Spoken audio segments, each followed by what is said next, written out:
కరీంనగర్ ప్రభుత్వం అధికారంలోకి వచ్చిన తర్వాత రైతాంగాన్ని పూర్తిగా విస్మరించిందన్నారు పెద్దపల్లి మాజీ ఎమ్మెల్యే దాసరి.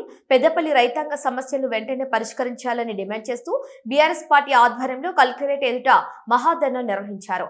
అనంతరం రాజీవ్ రహదారిపై రాస్తారోకో చేపట్టడంతో కొంతసేపు ట్రాఫిక్ అంతరాయం ఏర్పడింది. ఈ సందర్భంగా మాజీ ఎమ్మెల్యే దాసరి మనోహర్ రెడ్డి మాట్లాడుతూ కాంగ్రెస్ ప్రభుత్వం రైతులకు ఇచ్చిన హామీలను అమలు చేయడంలో పూర్తిగా విఫలమైందని మాజీ ఎమ్మెల్యే దాసరి మనోహర్ రెడ్డి ఆరోపించారు. పంటలకు గిట్టుబాటు ధర, సాగునీరు, ఎరువులు, విత్తనాల సరఫరా వంటి కీలక అంశాల్లో ప్రభుత్వం నిర్లక్ష్యంగా వ్యవహరిస్తుందని విమర్శించారు.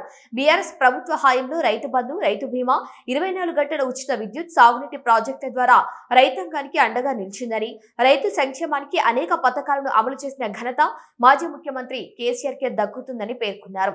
రైతుల సమస్యలు ప్రభుత్వం వెంటనే పరిష్కరించాలని, లేని పక్షంలో రాష్ట్ర వ్యాప్తంగా ఉద్యమాన్ని మరింత ఉధృతం చేస్తామని బీఆర్ఎస్ నేతలు హెచ్చరించారు.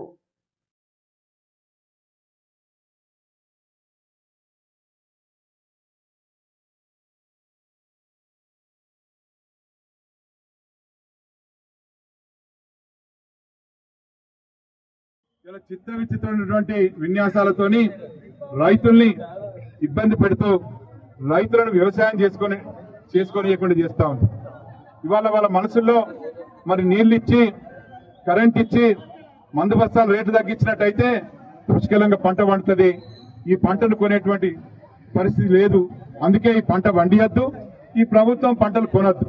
ఇటువంటి దుర్మార్గమైన ఆలోచనతోని ఇవాళ అప్రకటితమైనటువంటి కరెంటు కోతలు పెట్టి ఇవాళ రైతుల్ని ఇబ్బంది పెట్టడం జరుగుతూ ఉంది. అంతేకాదు మరి మందు బస్తాలకు పోయిన యాసంకి ఇప్పుడు ఒక్కొక్క బస్తా మీద 350 నుంచి 600 రూపాయల అధిక ధరలతోని ఇవాళ మార్కెట్లో అమ్మటం జరుగుతూ ఉంది. పెద్దపల్లి కలెక్టరేట్ ముట్టడి కార్యక్రమం జరిగింది. పెద్దపల్లి మనోహర్ రెడ్డి గారి ఆధ్వర్యంలో నిర్వహించిన ధర్నాలో పాల్గొన్నారు. ఈరోజు కావాలని చెప్పి కేసీఆర్కి ఎక్కడైతే పేరు వస్తుందని చెప్పి కన్నపల్లి పంప్ హౌజ్లో ఆన్ చేయకుండా రేవంత్ రెడ్డి కాలయాపన చేస్తున్నాడు. ఈరోజు రైతులందరూ కూడా ప్రతి ఒక్కరు కూడా బాధపడే పరిస్థితి వస్తుంది. ఎలినో ప్రభావం వల్ల ఈరోజు రైతులు విలువిల్లాడుతున్నారు. పత్తులేసి నార్లు పోసి రెడీగా ఉన్నారు. ఆ పంపులు ఆన్ చేస్తే రైతులకు ఈ పంట ఎండుతుంది, కానీ దాన్ని కేసీఆర్కి ఎక్కడ పేరు వస్తుందని చెప్పి ఆలోచనతోటి, ఒక దుర్మార్గమైన చర్యతోటి ఈరోజు ఆ పంపులు ఆన్ చేయడం లేదు.